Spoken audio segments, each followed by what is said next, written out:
Right, David, it might seem like a small thing, but this is a pretty big deal, especially in New York City, where so many people have been waiting for the guidance. Right away, we saw many, many more people without their masks today, and others who told us it will take some getting used to.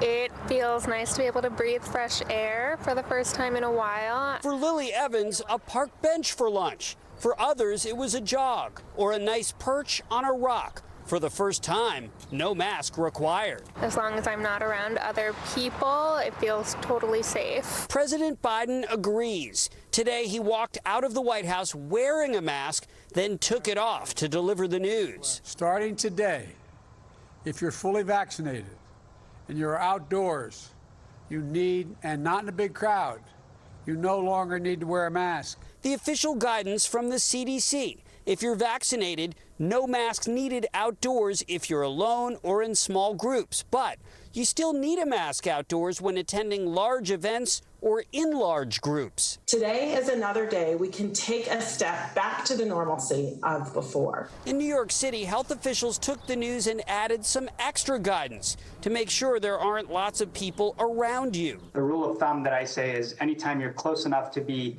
breathing in someone else's air, that's a situation where you should strongly consider keeping your mask on. Mayor, will you stop wearing a mask outdoors immediately? It will be the choice of each New Yorker what they're more comfortable with outdoor. So the federal government saying you don't have to, I think a lot of people will still choose to, or at least a lot of the time will choose to. I expect a lot of the time I will, for sure. Sure enough, we saw a mix of those without masks and those who continued to mask up despite being fully vaccinated. A confusing sight for school teacher Joan Wolfe. I've been looking around and wondering, why are all these people wearing masks? Is it that they are not vaccinated? That's not possible. Is it that they like them or something? I don't know. Maybe they didn't hear the news. Back live now, we're across from the Museum of Natural History, which of course opened as a walk-in vaccine site just last week. And city, state, and federal officials acknowledge that one intended effect of the new masking guidance outdoors is to get more people vaccinated. Once they see there are more things they'll be allowed to do without a mask, it'll get more people to go in for their shots. Live on the Upper West Side, Andrew Siff, News 4 New York.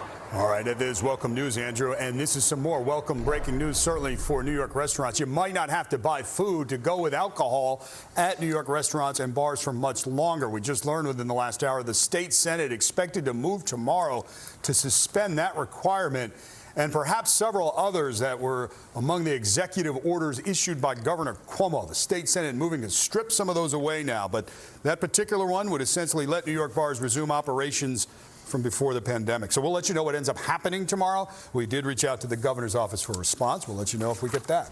Natalie? And Dave, starting on Thursday, getting a vaccine in New York State will be easier than ever because you could just walk up. All state mass vaccination sites will be open to New Yorkers 16 years old and older. Like I said, all you have to do is walk in, no appointment needed. So for the people who felt, well, this is, I'm not comfortable going on the internet, I don't want to call, I don't want to talk to a lot of people, all the obstacles are removed. Local and county sites have the option of going totally walk-in with no appointment needed there.